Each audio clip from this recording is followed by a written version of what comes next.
श्रोतेहो नमस्कार मित्रांनो, महाराष्ट्र शासनाने दिनांक 1 जानेवारी ते 15 जानेवारी 2025 या दरम्यान वाचन संकल्प महाराष्ट्राचा या उपक्रमाला सुरुवात केलेली आहे।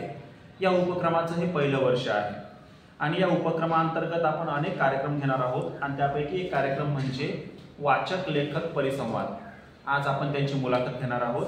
तर आज आपल्याला मुलाखत देण्यासाठी आपल्या जव्हार तालुक्यातील प्रसिद्ध कवी माननीय श्री रवी बुधर आपल्यामध्ये उपस्थित आहेत। सर्वप्रथम आपल्या सर्वांच्या वतीने मी त्यांचं मनपूर्वक स्वागत करतो। सर, आपलं स्वागत आहे। मी सरांचा थोडक्यात परिचय आपल्याला करून देतो।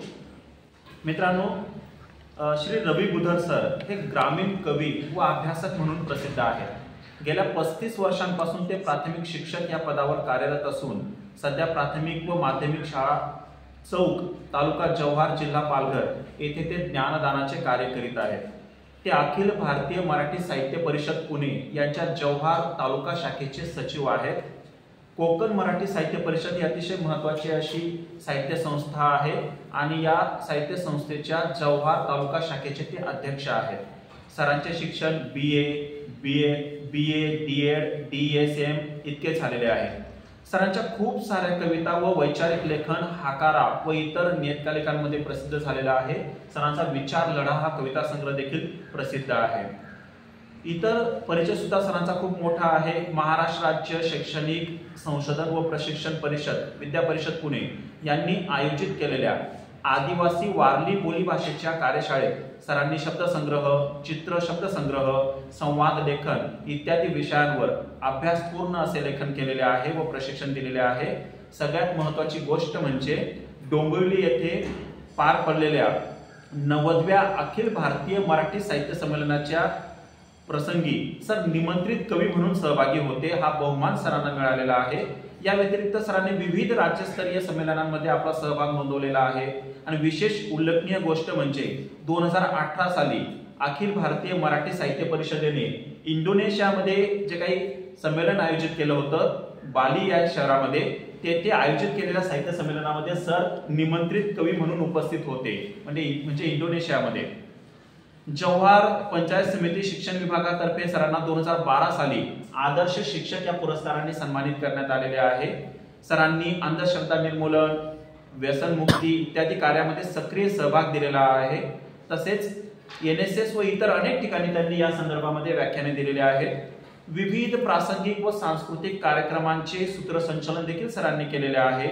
आदिवासी व ग्रामीण भागात प्राथमिक शिक्षण प्रसाराचे कार्य, तालुका ते राज्यस्तरीय अशा विविध प्रशिक्षण कार्यक्रमांमध्ये सरांनी सहभाग नोंदवलेला आहे। आणि अलीकडच्या काळामध्ये सरांचं एक महत्त्वाचं कार्य म्हणजे या भागामध्ये जे बिगर शेती लोक आहेत तर त्यांचं आर्थिक स्तर उंच व्हावा यासाठी त्यांनी आदिम आधार आदिवासी ग्रामीण बिगर शेती सहकारी पतसंस्थेची स्थापना केलेली आहे। त्याचे सर केंद्रीय कमिटीचे संस्थापक आहेत। तर अशा पद्धतीनं सर प्राथमिक शिक्षक आहेत, सर कवी आहेत, सरांचं वैचारिक लेखन प्रसिद्ध आहे, सर पतपेढी चालवून लोकांचा आर्थिक स्तर उंचावण्याचं कार्य करतात, सर अनेक ठिकाणी व्याख्यानं देतात आणि समाजामध्ये जागरूकता निर्माण करण्याचं कार्य करतात। तर असे एक बहुआयामी व्यक्तिमत्व आज आपल्याला या ठिकाणी मुलाखतीसाठी लाभलेलं आहे आणि आज आपण त्यांची कवी म्हणून जडणघडण कशी झाली या विषयावर मुलाखत घेणार आहोत। सर, सर्वांच्या वतीने पुन्हा एकदा आपलं मी मनपूर्वक स्वागत करतो। सर, पहिला प्रश्न मी आपल्याला विचारू इच्छितो की आपल्या काव्य प्रवासाची सुरुवात नेमकी कशी झाली? नमस्कार सर, सर्वांना सुप्रभात। आज 7 जानेवारी 2025 नववर्षाचा हा 7वा दिवस आणि अशा ह्या नववर्षाच्या पहिल्या सप्ताहामध्येच आपण मला या गोखले एज्युकेशन सोसायटीच्या वरिष्ठ महाविद्यालयाच्या मराठी विभाग अंतर्गत एका महत्त्वाच्या महाराष्ट्र शासनाच्या पुरस्कृत कार्यक्रमासाठी बोलावलं, त्याबद्दल मी तुम्हाला धन्यवाद देतो। पुन्हा एकदा सर्वांना नवीन वर्षाच्या शुभेच्छा देतो। या ठिकाणी जो प्रश्न मला विचारलाय की काव्य निर्मिती आणि काव्य संग्रह तयार करण्यासाठीची प्रेरणा किंवा सुरुवात कशी झाली। साधारणतः साल होतं 1992। 12वीला असताना मी कॉलेज करायचो 7 ते 1 संध्याकाळी 5 ते रात्री 11:30 वाजेपर्यंत मी आपलंच गोखले एज्युकेशन सोसायटीचं कॉलेज आहे परळला, आर्यमठ कॉलेज, त्या ठिकाणी मी पिऊनचं काम केलेलं आहे नाईट कॉलेजला. आणि पिऊनचं काम करत असताना डॉक्टर भावे गिरिधारी सर हे प्राचार्य होते. ते मला झेरॉक्स वगैरे कोणत्याही कागदपत्राचे काढायला सोपवायचे. मी त्यावेळी झेरॉक्स सेंटर कमी असायचे, मग मी तो बंच झेरॉक्स काढायचा तो घेऊन त्या झेरॉक्स सेंटरला जायचो. आणि तिथे मग ती रांगा असायच्या खूप, कारण पूर्वी झेरॉक्स एवढ्या काही प्रगत नव्हत्या, त्याला एक झेरॉक्स काढायला खूप वेळ लागायचा. मग ती तिथे टेबलावर ठेवल्यानंतर असं बाकावर बसलेलं असायचं. असं भिंतीवर एक वाक्य लिहिलेलं होतं त्या काळी. ते वाक्य असं होतं की कोण कुणाचा नाही जगती, संकट समयी सोडून जाती, पैसा असता मित्र भोवती, गरीब होता कुणी ना पुसती, बाळपणाचा मित्र परंतु वेळ प्रसंगी म्हणे कोण तू, प्रेमिकेचा असा चाहता, माता होता मारे लाता. हे मी वाचलं, हे काहीतरी नवीन खूप सुंदर असं प्रेरणादायी आहे. आणि ते मला ना माझ्या मनावर ते खूप असं संस्कार करून गेलं की हे काहीतरी विशेष आहे. आणि मग मला वाटलं की मला पण असं काहीतरी लिहिता येईल का. पुढे जाऊन 1993 ते 95 मी D.Ed करत असताना असाच शनिवारी एक उपक्रम होता, मित्र या विषयावर बोलायचं. पुष्पाताई परांजपे आमच्या गेल्या त्या वारल्या, त्या म्हणायचे की तुम्ही विषय कोणता एखादा वक्तृत्वाचा घेत असताना त्याच्यात काव्याच्यात पण काही पंक्तीचा तुम्ही समावेश करू शकता. आणि मग मी मित्र या विषयावर एक छोटंसं लिहिलं. विश्वात आहेत नाना नाती, त्यातलेच आहे एक मैत्री, समान विचार समान स्थिती करितात तेच तिची पूर्ती, असं मी लिहिलं. आणि ती मोठी पण कविता होती. त्या कवितेला दाद मिळाली. मॅडम आणि सर्वच आमच्या 40 विद्यार्थ्यांनी सुद्धा त्या कवितेला उत्स्फूर्त असा प्रतिसाद दिला. आणि मला वाटलं की आपण लिहू शकतो. आणि तेव्हापासून मला कविता लिहिण्याची एक सुरुवात झाली. माझ्या खरं तर माझ्या मराठीच्या प्राध्यापिका पुष्पाताई परांजपे, मूळच्या त्या वालोपे रत्नागिरीच्या अंधेरीला राहायच्या, त्यांच्यामुळे मी कविता लिहायला सुरुवात केली. तर अशा पद्धतीनं सरांच्या काव्य प्रवासाची सुरुवात झालेली आहे आणि त्यांना कविता लिहिण्यासाठी प्रेरणा मिळालेली आहे. सर, माझा पुढचा प्रश्न आपल्याला असा आहे की आपल्या कवितांवर कोणत्या साहित्यिक, सामाजिक आणि वैयक्तिक घटकांचा किंवा घटनांचा प्रभाव आहे? खूप महत्त्वाचा प्रश्न आहे. मुळातच कविता हा एक साहित्यातला अत्यंत म्हणजे महत्त्वाचा घटक आहे. कविता करणं तसं पाहिलं तर सोपं नाही आहे. ती फार मोठी जोखीम पण असते, कारण तुम्ही जेव्हा व्यक्त होत असताना त्या कवितेमध्ये तुम्हाला असं काही लिहावं मांडावं लागतं की त्यामध्ये आपण आपला 18 पगड जाती धर्माचा देश आहे, कोणाच्याही भावनांना ठेच पोचली गेली नाही पाहिजे, सर्वांना ते रुचलं पचलं आणि आवडलंही पाहिजे, आणि ते साहित्याच्या परिभाषेत बसलं सुद्धा पाहिजे. आणि म्हणून जेव्हा साहित्य लेखन करत असताना आपण आता साहित्य प्रवाह आहेत, अनेक साहित्यिक आहेत, परंतु मला माझं साहित्य लेखन करत असताना 2-3 लोकांचा माझ्यावर प्रभाव आहे. जसे की सर्वात मोठी माझ्या जीवनाची मी त्यांना आदर्श मानतो ते महामानव घटनेचे शिल्पकार डॉक्टर बाबासाहेब आंबेडकरांना मी आदर्श मानतो. त्याच्यानंतर मी साधारणतः भाकरीचा चंद्र शोधण्याचं माझं आयुष्य गेलं किंवा संपूर्ण जीवन गेलं ते माझे विद्यापीठकार नारायण सुर्वे यांच्या कवितांचा माझ्यावर प्रभाव आहे, कारण त्यांना मी वाचलंय म्हणून. आणि तिसरं म्हणजे बघा, ज्यांना 1987 साली संपूर्ण साहित्याबद्दल ज्ञानपीठ पुरस्कार मिळाला असे तात्या उर्फ कुसुमाग्रज, त्यांच्याही मराठीतलं जे काही कविता आहे सगळं साहित्याचं त्याचाही माझ्यावर खूप प्रभाव आहे. तर हे एकंदरीत असं सगळं असताना मात्र अलीकडे मला प्रेरित करणारे रानकवी तुकाराम गांधी असतील किंवा दुसरे साधारणतः तुकाराम एक साहित्यिक आहे तुकाराम नावाचे, ते आहे. त्याच्यानंतर ते तिसरे साहित्यिक म्हणजे त्यांची तुमच्या BA ला सुद्धा कविता आहेत, साहित्य आहे, बोदडकर, वाहरू दादा यांच्याही कवितांचा माझ्यावर प्रभाव आहे. थोडक्यात सांगण्याचा दुसरा माझ्यावर प्रभाव असा आहे की मी एका भाषेत सांगायचं, केशवसूत म्हणतात की स्वानंद हे कवीचं पहिलं उत्तम पारितोषिक आहे. तुम्ही ज्या कविता लिहाल त्या तुम्हाला स्वतःला आवडल्या पाहिजे, कोणी त्याची स्तुती करू नको, पण ती पहिली तुम्हीच स्वतःला ही कविता माझी आहे मला आवडली, तर अशा पद्धतीने स्वानंद मिळाला पाहिजे. आणि दुसरं असं एक कवीच्या बाबतीत सांगितलं जातं, साहित्यिकाच्याही बाबतीत सांगितलं जातं की कवी साहित्यिक हा प्रस्थापित नसतो, तो विस्थापित असतो. आणि जे आपल्या वाटेला आलेलं विस्थापन आहे, आपल्या वाटेला आलेली परिस्थिती आहे, आपल्या वाटेला खडतर जे काही समस्या आहेत, प्रसंग आहेत, त्या सगळ्यांना तुम्ही कशा पद्धतीने सामोरं जाता आणि किती तुमच्याकडं सकारात्मकता असते, म्हणजे सकारात्मक वृत्ती, त्याच्यानंतर विवेकबुद्धी, निरीक्षण शक्ती, आणि त्याच्यानंतरचं मग तुम्ही स्वीकृती किती करता आणि त्या स्वीकृतीतून मग ती तयार होते ती काव्य निर्मिती. तर अशा पद्धतीने तुम्ही स्वतः पण म्हणजे काही तुमचं जे झालेलं वैचारिक विचारांचं जे काही संचय असतं आणि एक भांडवल असतं, त्याच्या आधारे तुम्ही काही साहित्य निर्मिती करू शकता. म्हणजे काही आदर्श आहेत, काही निसर्गसुद्धा आहे आणि काही स्वतःही तुम्हाला जे काही तुमच्या भावभावना आहेत, ती स्पंदनं आहेत, ती शब्दामध्ये येत आहेत, त्याच्यातून कविता तयार होते.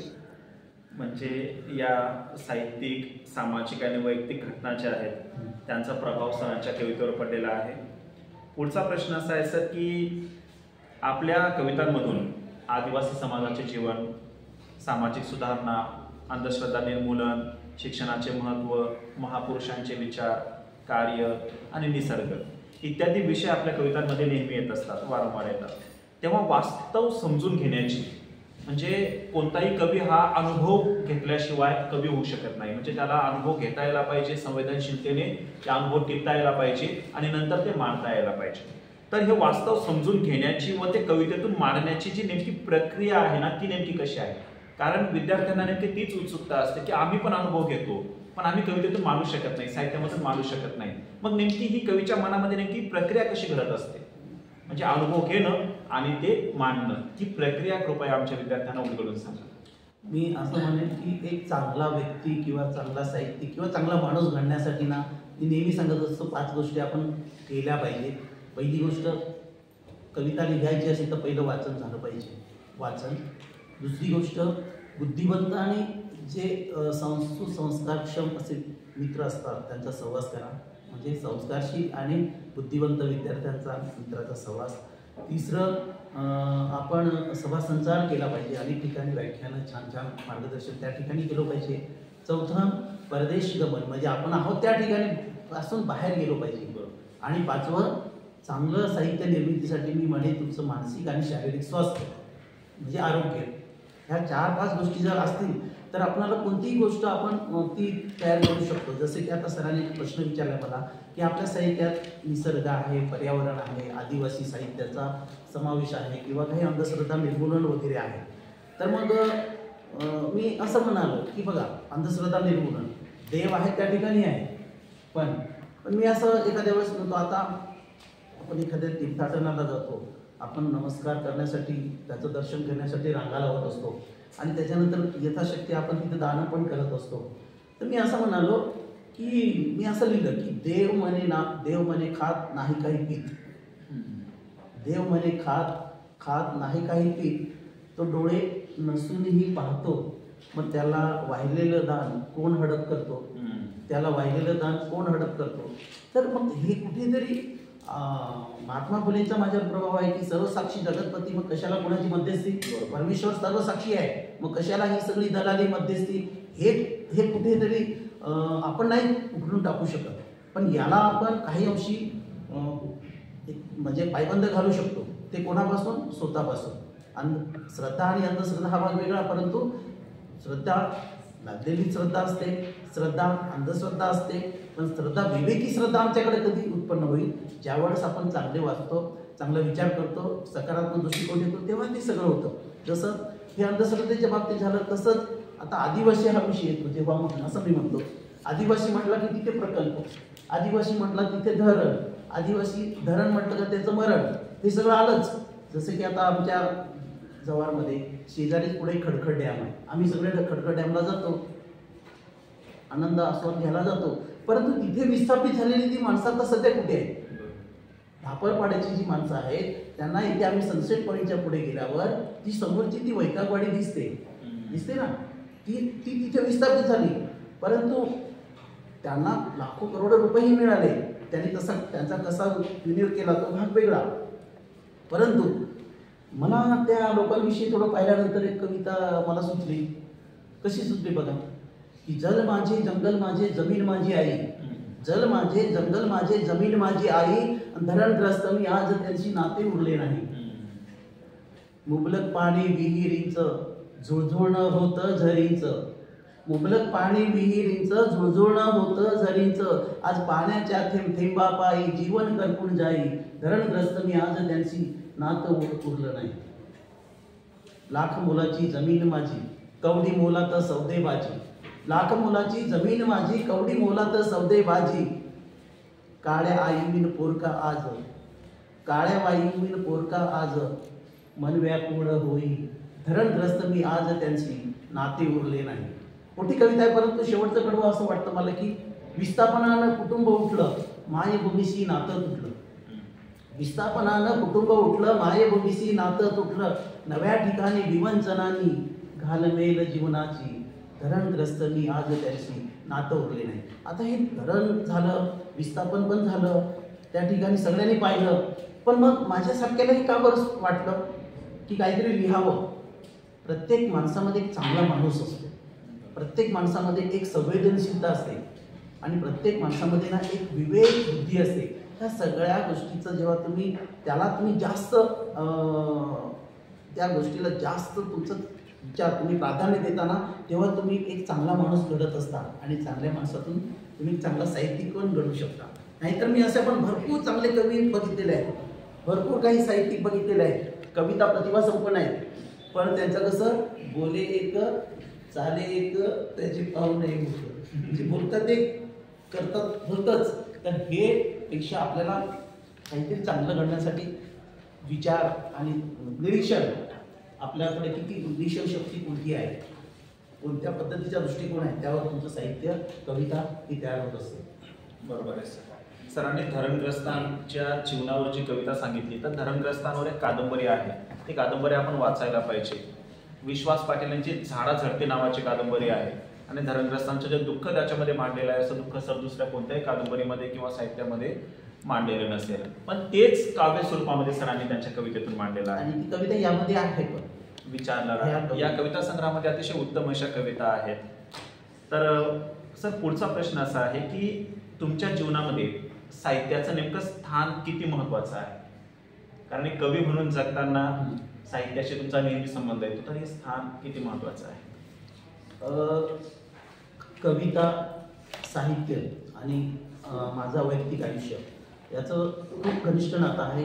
कारण कधी कधी असं म्हणजे कविता हा म्हणजे माझा श्वास आहे किंवा कविता हे माझं म्हणजे मोठं भांडवल आहे. जसं की कवितामुळे मी आयुष्यामध्ये माझं स्वप्न होतं, लहानपणी एक स्वप्न होतं की मी तिकडे वसई तालुक्यात राजावळी, टिवरी, चंद्र, कोथिंबरी अशी गावं आहे आणि मी ना 85, 86, 87, 88 ते 92, 93 पर्यंत दगडाच्या खाणीत कामाला जायचो आणि त्या दगडाच्या खाणीत कामाला त्या दगडाच्या खाणीतून गमेरेमध्ये भरलेली खडी डोक्यावर घेऊन जेव्हा बाहेर पडायचो तेव्हा लांब तिकडे नाला सोपारा विरारच्या त्या प्रांतातली ती रेल्वे ट्रेन मला दिसायची आणि मला वाटायचं त्या ट्रेनमध्ये मी कधी बसेल असं मला वाटायचं.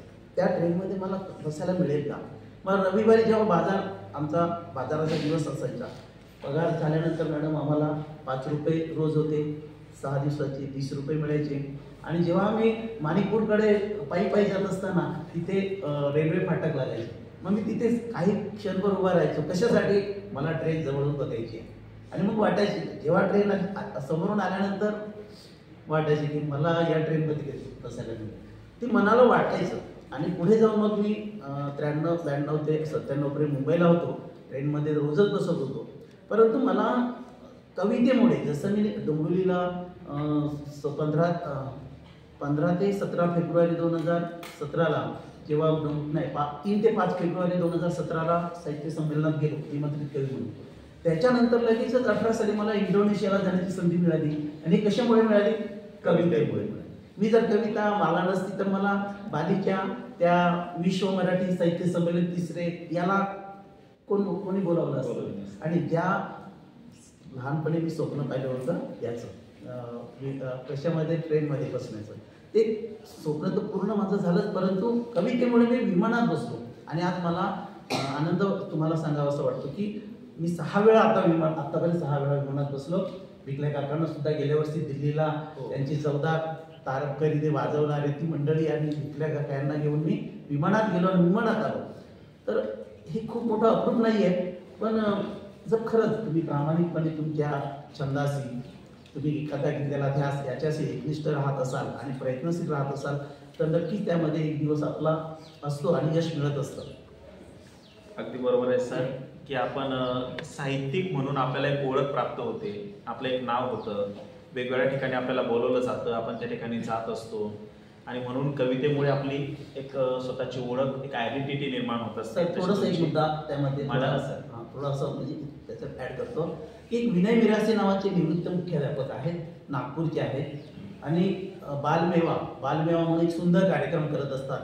तर मी त्यांचं बघा कविता मला एकदा किशोर अंकामध्ये आली होती. ती कविता अशी होती, वाचली मी त्यांची कविता.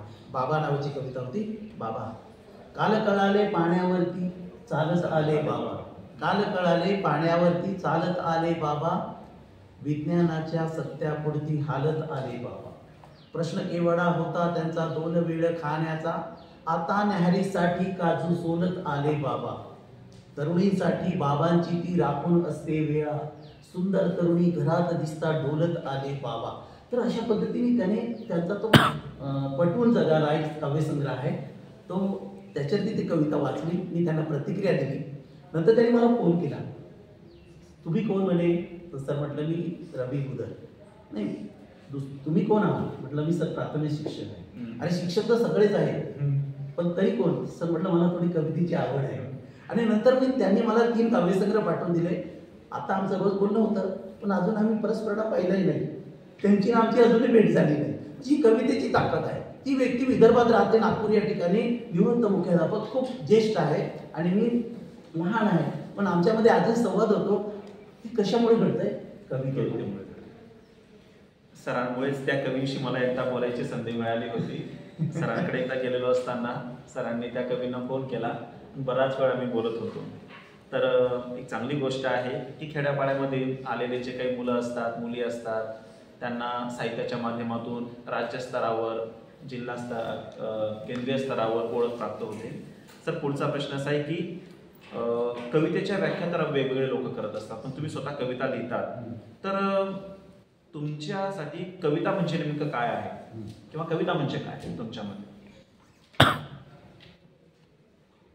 बघा म्हणजे हे जे एक प्रकारे आपण कविता हा जो एक साहित्यातला प्रकार आहे तो तुमच्या कविता म्हणजे थोडक्यात त्याला सौंदर्य दृष्टी असली पाहिजे, त्याच्यात काही गीता किंवा थोडी यमकता असली पाहिजे, पण त्याहीपेक्षा तुम्हाला त्यातून कमी शब्दामध्ये जास्त खूप काही आशय सांगून जाण्याचं त्यामध्ये शब्द जे काही तुम्ही रचना करता त्याला मी कविता म्हणतो. कविता म्हणजे काहीतरी एखाद्याला ती प्रेरणा मिळाली पाहिजे.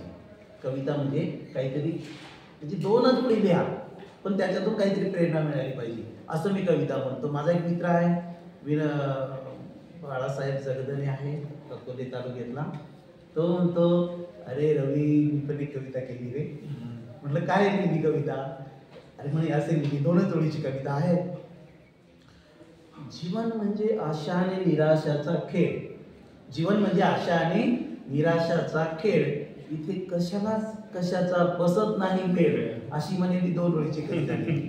तर नक्कीच आचार्य अत्रे असतील किंवा वनी दांडेकर असतील, बाबासाहेब आंबेडकर असतील, त्या काळापासूनची त्यांनी पण पत्रकारिता केली, त्यांनी पण काही पद्धतीने लेखन केलेलं आहे, काव्य लेखन केलेलं आहे.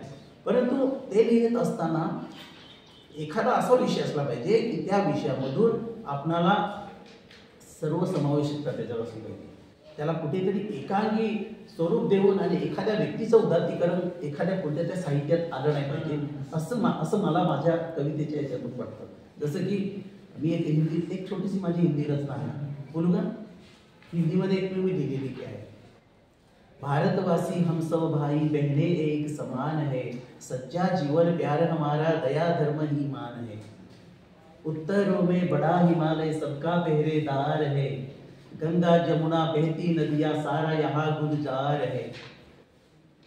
मंदिर मस्जिद काबा काशी तीर्थ एक समान है, पूरब पश्चिम और दक्षिण में सागर की मुस्कान है, सच्चा जीवन प्यार हमारा दया धर्म ईमान है, पढ़ लिख कर हम नन्हे बच्चे आगे बढ़ते जाएंगे, जात मजहब को तोड़ के हंसकर खुशी खुशी से जिएंगे, आसमान का प्यारा तारा भारत को बनाएंगे, अरे दुश्मन है जो आजादी के नहीं यहाँ रह पाएंगे, तिरंगा प्यारा सबसे न्यारा हम सब की ये शान है, सच्चा जीवन प्यार हमारा दया धर्म ईमान है. तर ही मी मला वाटतं की ही मी लिहिलेली हिंदीमध्ये तर हे साहित्य किंवा कविता अशी असली पाहिजे की ती संपूर्ण 18 पगड जाती धर्म पंथांना सोबत घेऊन जाणारी ती कविता असं मी तिला समजतो. एका विशिष्ट यंत्रणेचे व्यवस्थेचं समर्थन करणारं जे काही लेखन असतं किंवा ती कविता असते तिला मी कविता ती त्यांच्यापुरती मर्यादित असेल, परंतु कवितेच्या भाषेत एक काय म्हणूया समरस, त्यांच्या भाषेत एक शब्द आहे समरस, सर्वांना घेऊन जाणारी कविता पाहिजे असं मला वाटतं. म्हणजे आपण ज्या पद्धतीनं कवितेची व्याख्या केली किंवा कवितेत काय असायला पाहिजे आपण जे सांगितलं, तर कविता ही स्वतंत्र असायला पाहिजे. कवी हा भुजलेगिरी करणारा नको, स्वतंत्र बुद्धीने त्याने ती कविता लिहायला पाहिजे आणि समाजाचं जे खरं दुःख आहे मग ते प्रस्थापित व्यवस्थेच्या विरोधात जरी जात असेल तरी त्याने त्याच्या कवितेमधून मांडायला पाहिजे असं सरांनी आपल्या या व्याख्यातून सांगितलेलं आहे. सर, आदिवासी समाजातील आपले बहुतांश विद्यार्थी आहेत आणि इतर देखील विद्यार्थी आपल्या कॉलेजमध्ये शिकतात, तर या तरुणांनी साहित्याकडे वळण्यासाठी नेमकं काय करायला हवं असं आपल्याला वाटतं सर? मुळात आदिवासी, मी सुद्धा आदिवासी आहे आणि आपण मला आदिवासी मधल्याच घटकांनी किंवा तरुणांनी कवींनी पुढे बाहेर येण्यासाठी किंवा शिकण्यासाठी काय केलं पाहिजे. मुळातच त्याचं तो आदिवासी म्हणून जो व्यक्ती आहे, मुलगा मुलगी किंवा एक आता सध्या मोठा व्यक्ती आहे, त्याने असं समजू नये की मी आदिवासी आहे, मी पहिला माणूस आहे, बरोबर. त्याने पारंपरिक जो त्यांचा एक दृष्टिकोन आहे, आम्ही गरीब, आम्हाला काही नाही भेटत, मग काय आमच्या घरी काही नाही, तर हे जे रडणं आहे ना हे सोडलं पाहिजे. पण सगळ्यांचं साहित्य वाचलं पाहिजे, अनेकांचं, कुसुमाग्रजांचं वाचलं पाहिजे, कवी आपले नारायण सुर्वेंचं वाचलं पाहिजे, गोलपीठाकार नामदेव ढसाळ यांचं वाचलं पाहिजे. आणि दलित साहित्य तर ही खऱ्या अर्थाने आदिवासी साहित्याची प्रेरणा आहे, बरोबर. दलित साहित्यातूनच आदिवासी साहित्य प्रेरित होऊन आणि पुढे आलेलं आहे, ते वाचलं पाहिजे.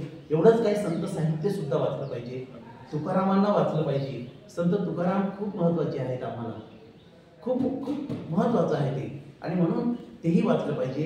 अगदी नवीन एखाद्याने कविता केली ना त्याला सुद्धा आपण त्याचं समजून घेतलं पाहिजे. त्याला असं नाही म्हणलं हे तुला काय लिहिलं येतं, तर अशी जी काही हेटाळणी असते, नवीन एखादा लिहितो, सुरुवात करतो आणि मग जो त्याच्या प्रस्थापितांकडे जात असताना विचारत असतो की सर मला, तर तो म्हणत असतो की नाही तुला हे लिहिता येत नाही. तर असं नाव वेद न होता आपण आपल्या लिहिण्यावर आपण ठाम राहिलो पाहिजे. एक दिवस माझा असेल असा प्रचंड आशावाद राहिला पाहिजे, बरोबर. तर असं सगळं आहे. अतिशय महत्त्वाची गोष्ट सरांनी सांगितली. माझा एक मित्र आहे, मंत्रालयामध्ये आहे, नामदेव कोळी म्हणून, आणि मराठीतील आज एक प्रसिद्ध असा कवी आहे. अतिशय ग्रामीण भागामध्ये, अतिशय दारिद्र्यामध्ये त्याचं पूर्ण शिक्षण झालं, पण तो एक गोष्ट करायचा सर की जळगावमध्ये ज्या साहित्य संस्था होत्या त्यांच्यामध्ये तो नियमितपणे जायचा आणि त्या उपक्रमांमध्ये सहभागी व्हायचा, इतरांच्या कविता ऐकायचा आणि स्वतः पण लिहिण्याचा प्रयत्न करायचा. सर, आज तो प्रत्येक साहित्य संमेलनामध्ये निमंत्रित कवी असतो. दरवर्षी वाघूर नावाचं जे काही दिवाळी अंक आहे त्या दिवाळी अंकाचं प्रकाशन करतो आणि त्या दिवाळी अंकामध्ये अनेक महत्त्वाच्या कवींनी त्यांच्या कविता लिहिलेल्या असतात किंवा इतर लेख लिहिलेले असतात. तर अतिशय ग्रामीण भागातील व्यक्ती सुद्धा साहित्याच्या प्रवाहामध्ये येऊ शकतो, पण मग त्यांनी साहित्याच्या संपर्कात राहायला पाहिजे. त्यांनी कविता वाचायला हव्या, त्यांनी कथा वाचायला हव्या, त्यांनी इतर साहित्य वाचायला हवं, जेणेकरून मग तो पुढे येऊ शकतो. तर अतिशय महत्त्वाची माहिती तुम्ही या प्रसंगी दिलेली आहे. खरं तर तुम्ही कवी आहात, कवितेचा अनुभव तुम्ही घेत आहात, कवितेच्या तुम्ही संपर्कात असतात आणि तुम्ही देखील आदिवासी भागातून पुढे आलेला आहात, म्हणून तुम्ही यासाठी एक अधिकारी व्यक्ती आहात. सर, आदिवासी कवी महाराष्ट्रामध्ये बहुसंख्य आहेत. ते त्यांच्या कवितांमधून आदिवासी जीवन मांडत असतात, त्यांचं दुःख मांडत असतात. तर आता आदिवासी लेखकांसाठी असा कोणता मंच आहे की ज्यावर एकत्र येऊन ते कविता साहित्य मांडतात, किंवा अजून कोणत्या अशा मंचाची आवश्यकता आहे असं आपल्याला वाटतं? म्हणजे पुढे आपल्या विद्यार्थ्यांना पण समजा यायचं असेल तर त्यांना कुठून असं मार्गदर्शन मिळू शकतं, प्रेरणा मिळू शकते, या संदर्भात? खूप महत्त्वाचा प्रश्न आहे सर. कविता लिहिण्यासाठी थोडा एखादा दुसरा कवी जोडीला सोबतीला असला की नक्कीच अजून प्रेरणा मिळत असते, कारण दोघे कविता करतात, दोघे परस्परांना वाचून दाखवतात आणि मग अजून सुंदर अजून तिसरा कवी जोडला जातो. तर साधारणतः महाराष्ट्रामध्ये विदर्भात एक मंच आहे, आदिवासी साहित्य परिषद आहे. तिकडे साधारणतः त्याचे तुकाराम, मी मगाशी नाव घेतलं त्यांचं, मला नाव पुढचं आठवत नाही. तुमराम सर, विनायक तुमराम, विनायक तुमराम, डॉक्टर विनायक तुमराम आहे. किंवा तिकडे अशा पद्धतीने जे काही बाबूराव मडावे वगैरे आहेत ही मंडळी, त्याने आदिवासी साहित्य परिषदेची स्थापना केलेली आहे. प्रभू राजगडकर पण आहे. प्रभू राजगडकर पण आहे, बरोबर, प्रभू राजगडकर आहे. त्याच्यानंतर इकडे सध्या नाशिक, पेठ, सुरगाणा या पट्ट्यामध्ये सुद्धा एक प्रगतशील लेखक संघ आहे, मुंशी प्रेमचंद यांचा. तर त्याच्या माध्यमातून ती साहित्यिक जोडले गेलेले आहेत. त्याच्यामध्ये मग तुकाराम चौधरी आहेत, त्याचे अध्यक्ष आहेत, देवदत्त चौधरी आहेत, कृष्णा राऊत आहेत, अशी मंडळी आहेत ते. आणि त्याच्यानंतर अलीकडे साधारणतः इकडे गेलो, अकोले पट्ट्यामध्ये गेलो किंवा संगमनेर या भागात गेल्यानंतर डॉक्टर संजय लोहकर यांची जी अमरावती विद्यापीठात आहेत, त्यांचं सुद्धा फडकी नावाचं एक मासिक आहे आणि त्या माध्यमातून सह्याद्री स्तरीय त्यांचं फडकी एक साहित्य मंच आहे. आपण अलीकडे सर आम्ही आता इथे मॅडम सुद्धा आहेत, आपण एक पालघर जिल्ह्याचं मध्ये सुद्धा आदिवासी साहित्य मंच परिषद म्हणून पालघर जिल्हा मर्यादित स्थापन केलेलं आहे. त्याचं रजिस्ट्रेशन चालू आहे, लवकरच आपण त्याची निर्मिती करत आहोत. यासोबतच आता कोकण मराठी साहित्य परिषद आहे, ते आज आपण चालवत आहोत. तर असं सर्व आहे. आणि ह्या सगळ्या याच्यामध्ये मसापत्र आहेत, मराठी साहित्य परिषद आहे, अखिल भारतीय मराठी साहित्य परिषद आहे. ह्या सगळ्यांच्या माध्यमातून आपल्याला जिथे मिळेल तिथे आपण जोडू शकतो. साहित्याला काही सीमा नसते किंवा त्याला असं काही हद्द नसते. आपण जिथे जो आवडला व्यक्ती तिथे जोडू शकतो आणि त्याच्या प्रेरणेतून आपण साहित्य निर्मिती करू शकतो. अगदी बरोबर. आपल्या भागामध्ये सखाराम डाफोरे म्हणून एक प्राध्यापक पण आहेत आणि खूप छान कविता लिहितात. ते वसईच्या वर्त कॉलेजमध्ये मराठी विभागाचे, आणि त्यांचा रानवा नावाचा एक काव्य संग्रह प्रसिद्ध आहे. तर सर, आगामी काळामध्ये तुम्ही कोणत्या विषयांवर कविता किंवा कविते व्यतिरिक्त इतर जे साहित्य प्रकार आहेत तर त्यामध्ये लेखन करण्याचा विचार करत आहात? येणाऱ्या आता सध्याचं मी बोली भाषेत म्हणजे कथासंग्रह माझं चालू आहे. खदान नावाचा कथासंग्रह की ज्या मी तुम्हाला लहानपणाची आठवणी सांगितल्या, 11 कथा आहेत खदान नावाच्या, तर ते बोली भाषेमध्ये मी लिहितो आहे. कोणती बोली असणार आहे आपल्या? वारली बोली भाषा. वारली बोलीमध्ये ते माझं लेखन चालू आहे. आणि कविता साधारणतः माझा एकच विषय असणार आहे की निसर्ग हा तर आहेच, निसर्ग आपल्याला वाचवणार आहे भविष्यामध्ये. आणि दुसरं की वैचारिक लेखन हे झालं पाहिजे.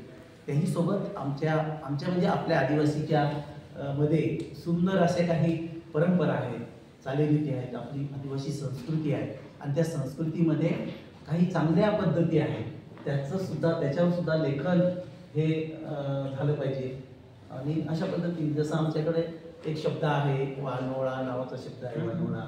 किंवा माझे एक मित्र आहेत की त्यांचं एक पुस्तक प्रकाशित झालंय बघा, हे देवचंद महाराज. आपण त्यांना मागच्या 2 वर्षापूर्वी बोलवलं. हे बघा, हा एक त्यांचा कथासंग्रह आहे. याच्या 10 कथा आहेत. इरजुक नावाचा कथासंग्रह आहे, इरजुक. तर अशा पद्धतीने आपल्या काही चांगल्या गोष्टी आहेत. आता हा इरजुक शब्द कोणाला सांगता येईल याचा अर्थ? इरजुक आपल्या ह्या परिसरात फार कमी, म्हणजे जवळजवळ नाही बोलला जात. काही सांगता येईल का इरजुक? नाही ना. आपल्याकडे वेगळा शब्द. आता तुम्हाला ते लक्षात येईल. जसं आपण शेती करतो बरोबर, आणि लावणीची कामं पूर्ण लावणीची कामं करत असताना आपल्याकडे काय म्हणत असतो, पालथ्या माहिती आहे? पालथ्या म्हणजे यांचं काम असेल तेव्हा आपण सगळ्यांनी मिळून यांच्या शेतात कामाला जायचं. त्यांचं पूर्ण एक दिवस आटोपला का ते आमच्याकडे येणार. म्हणजे आटून परस्परांना सहकार्य, त्याला म्हणतात सहकार पद्धतीने आपण पालथ्या हा शब्द आहे. तसं तिकडे इरजुक म्हणजे काय, एखाद्याच्या शेतावर पूर्ण सगळ्या गावाने जायचं. तिथे मग त्या दिवशी इरजुक म्हणजे काय, एखादा बकरा म्हणा, एखादं काय कोंबडा असेल ते आणलं जाणार, कापलं जाणार आणि त्याचा एक छान कार्यक्रम होणार आणि काम पण होणार आणि छान कसं ते भोजन पण होणार. त्याला इजूक म्हटलं आणि त्याच्याशी संबंधित कथा आहे देवचंद महाले यांच्या. तर असे जे काही लेखन आहे ना, जे आता काळाच्या ओघात बाहेर गेलेलं आहे की जे कधी साहित्यात आलंच नाही. मग ते वारली कोकणा किंवा आदिवासीमध्ये ज्या काही चांगल्या प्रथा आहेत, परंपरा आहेत, मग ते कथेच्या कवितेच्या रूपात कशा पुढे येतील असा माझा ध्यास आहे. सोबतच जसं की आता भरत गवळी नावाचा एक चांगला म्हणजे युट्यूबवर प्रोग्राम यावर्षी सुरुवातीलाच यांच्यासाठी त्याला बोलवलं होतं. एक आनंदाची गोष्ट अशी आहे की दिल्ली येथे जे आता साहित्य संमेलन होत आहे त्यामध्ये त्याची एक कविता निवडली गेलेली आहे. म्हणजे तो निमंत्रित कवी आहे, तिथं त्याला बोलवलं आहे कविता सादर करण्यासाठी. तर तो म्हणाला, सर माझी निवड झाली पण मला जायला यायला सोबती नाही. त्याला म्हणालो मी सोबत असेल, भले जी पैशाची पण आपण तरतूद करू. तर अशा पद्धतीने हे नवोदित कवी आहेत, यांना आपण सोबतीला घेऊया. जसं की अजून नवीन कवी आहे तिथे कल्पेश भोगाडे सारखा एक चांगला मुलगा, कल्पेश पण लिहितो, तो एक छान लिहितो.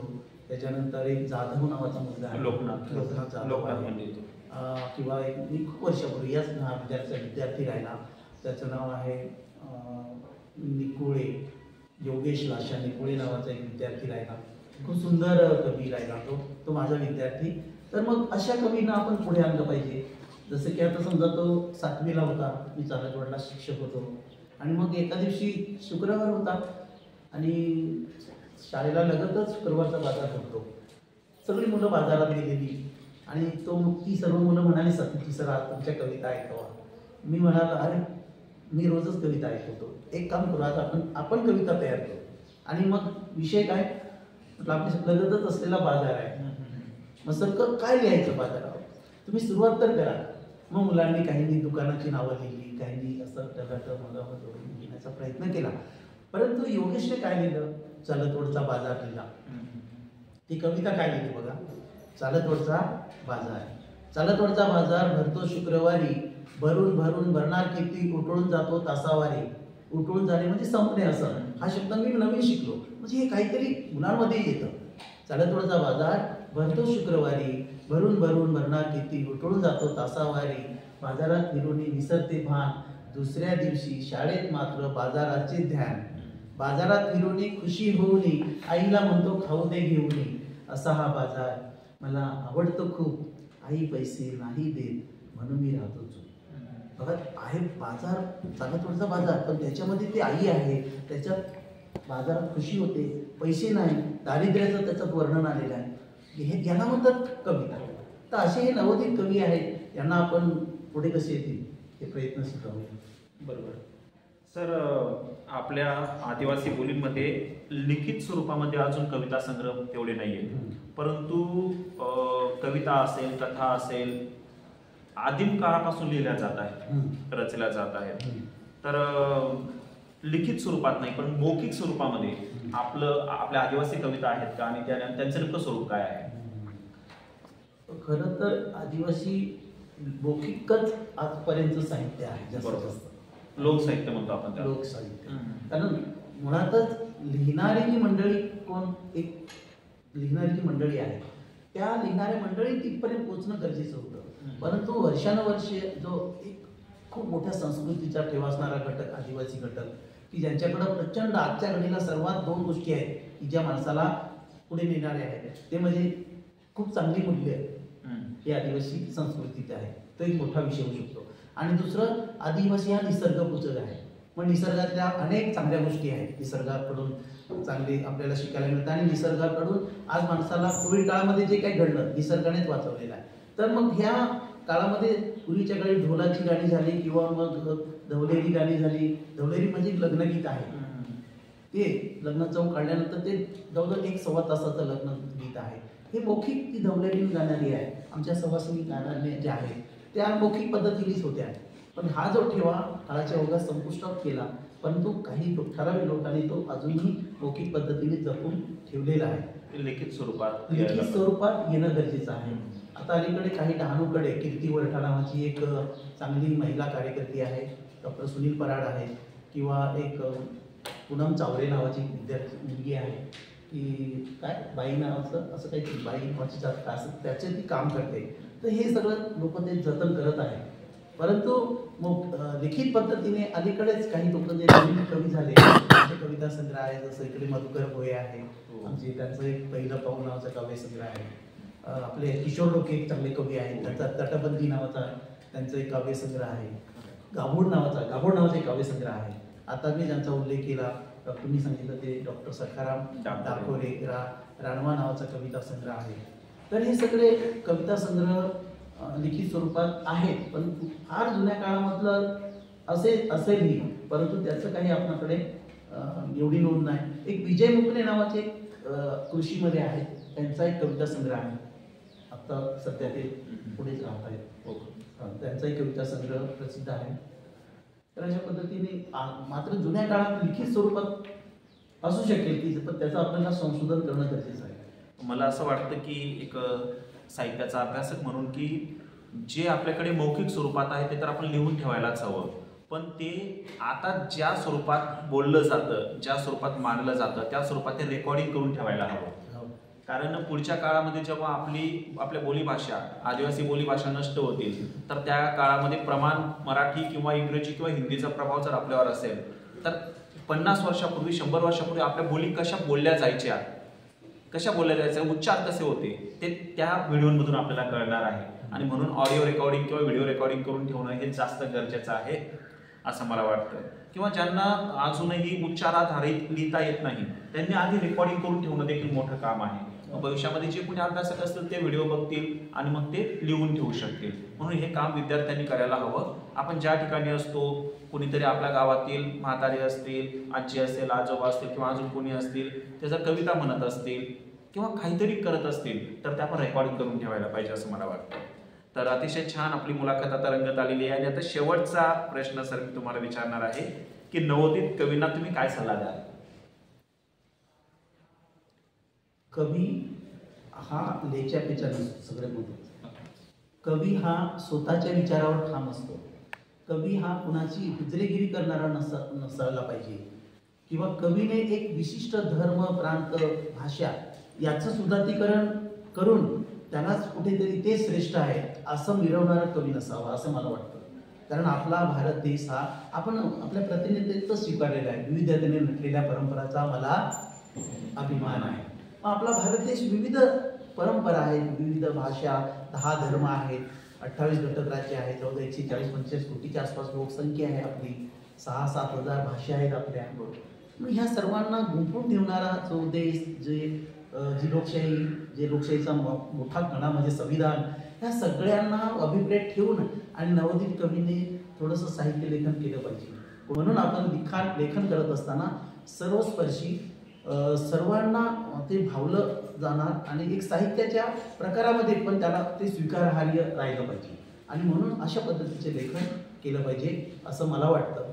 कारण अलीकडे भरपूर कवी आहेत, काही तर कविगृह पण आहे. कविगृह हा शब्द ऐकला असेल तुम्ही, ऐकलंय का? कविगृह नाही असं. कविगृह म्हणजे अशी पण मंडळी आहे की एखाद्याची कविता असते, ती कविता भावली ती घ्यायची आणि त्याच्याकडे जो सादर करणारा व्यक्ती असतो त्याच्याकडे सादरीकरण करण्याची एक चांगली कला असते, तो सादर करत असतो. मुळातच तो कवी नसतो, परंतु दुसऱ्याच्या कविता चोरतो आणि चोरल्यानंतर तो सादर करतो, त्याला म्हणतात कविगृह. साहित्यामध्ये हा एक शब्द आहे कविगृह. म्हणजे कवी नसून दुसऱ्याच्या कविता घ्यायच्या, सादरीकरण करायचं आणि टाळ्या घ्यायच्या, प्रसिद्धी घ्यायची, असे प्रकार आहेत. तर हे थांबलं पाहिजे. किंवा कवीने एखादा तुकोबाचा अभंगातल्या 2 ओळी घ्यायच्या आणि ते इकडे तलाट जोडून आणि इकडे कधी द्यायचं, हे पण थांबलं पाहिजे. एखादी साहित्य संपदा असते ती त्याची साहित्य संपदा आहे, त्याच्यात शब्द आणि त्याच्यात वाक्य सुद्धा घेताना आपण विचार केला पाहिजे. आजच्या संदर्भामध्ये आपण त्याचा अर्थ कदाचित लावू शकतो, पण स्वतःच्या नावाने नको फकवायला. आपण ते मांडणी करू शकतो, पण हे मी लिहिलंय असं करण्यासाठी त्या एखाद्या संत साहित्य, एखाद्या लेखक कवीच्या काव्यपंथी आपण आपल्या ह्याच्यात नाही समाविष्ट करू शकत असं मला वाटतं. जे काही मोडपत्र असेल पण ते माझं आहे. तर अशा पद्धतीने स्वतःचं लेखन करावं, त्याच्यासाठी चांगले दर्जेदार साहित्यिक कवी यांचं ते साहित्य निर्मिती वाचणं गरजेचं आहे.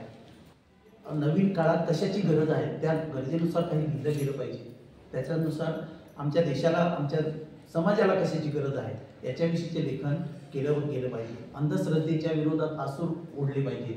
त्याच्यानंतर तुकारामांनी आणि इतरांनी तेच केलेलं आहे, ते लिहिलं गेलं पाहिजे. तर काही वेळा आपण म्हणजे मी निरंकारीमध्ये होतो बघा, मी 7 वर्ष प्रवचन केलेलं आहे. मी निरंकारीमध्ये 7 वर्ष प्रवचन करत असताना लोकांनी माझे पाय धरून केलेले आहे. मी 23 फेब्रुवारी 2005ला निरंकारी सोडलं. त्याच्यानंतर निरंकारी सोडल्यानंतर लोकांनी सांगितलं जो निरंकारी बाबाला सोडतो तो 2 वर्षांनी मरतो. तर निरंकारी बाबा कॅनडामध्ये टायर ब्रस्ट होऊन मेला, पण मी अजून आहे. तर म्हणजे ही भीती जी आहे ना, ही भीती आपण सोडली पाहिजे. आपण एखाद्या देवाधर्माचं का करतो, देव तठ देव, आपल्या मनाला अरे नाही केलं तर मग तसं होईल. तर ही भीती आहे जेव्हा आपण सोडू ना, म्हणून आपण सांगतो की तुम्ही स्वच्छ असा, कोणाची भीती बाळगू नका. कारण मळकटलेल्या कापड्याला कापडली जाण्याची भीती असते. आपण स्वच्छ राहिलो पाहिजे, आपण भीती नाही बाळगली पाहिजे. आणि हे तेव्हा तुम्हाला तेव्हाच तुमच्याकडे येईल ज्यावेळेस तुम्ही तुमच्या तत्वाशी विचाराशी ठाम असाल, तेव्हा तुम्हाला कोणाची भीती नसेल. आणि मी नाही असं म्हणत दुसरा जन्म आहे, हाच जन्म आहे. ह्या जन्मामध्ये आपण चांगलं जगू ना, स्वतःच्या विचाराने तरी जगू. किती गुलाम, किती लोकांचं ऐकायचं, त्याच्यानुसार वागायचं.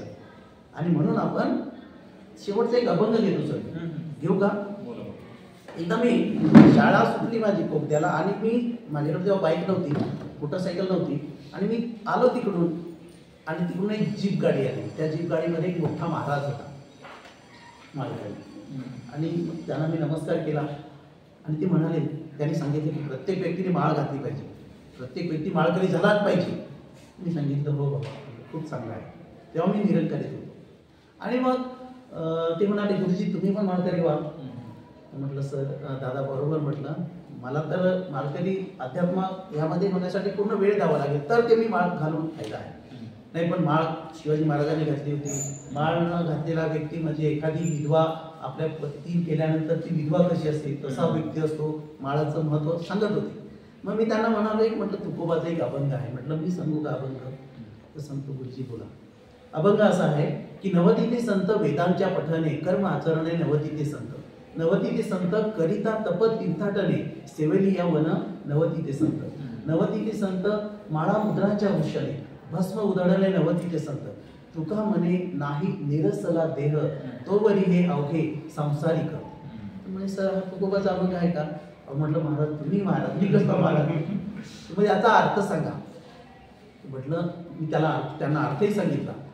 ते म्हणाले आता तरी तुम्ही म्हणे माळ घाला, कारण तुमच्याकडे अभंग पण पाठ आहे तुमचे. तर म्हटलं एखाद्याच्या मुखात अभंग पाठ आहे म्हणजे तो संत होऊ शकतो का? एखाद्याने भस्म कपाळाला लावून तो संत होऊ शकतो का? एखाद्याने माळा घातल्या किंवा एखाद्याने तीर्थाटन उपास केले तो संत होऊ शकतो का? नाही होऊ शकतो. आणि म्हणून शेवटच्या वेळी तसंच आहे की तुका म्हणे नाही निरसला देह, तोवरी अवघे संसारिक. देह हे म्हणजे हे शरीर, याचं जोपर्यंत तुम्हाला त्याचं निरसन होत नाही. देह या दोनच अर्थाचा मी अक्षरी शब्दाचा अर्थ मी काढलेला असं सांगतो. दे म्हणजे काय? नेहमी देत राहावं चांगलं, त्याला म्हणतात दे. आणि ह म्हणजे काय? स्वतःमधल्या वाईट गोष्टीचं हरण करावं. स्वतःमध्ये जे वाईट आहे ते हरण करा, त्याला म्हणतात देह. आणि या गोष्टी जर तोपर्यंत तुम्हाला कळत नाही तोपर्यंत आपण संत होऊ शकत नाही.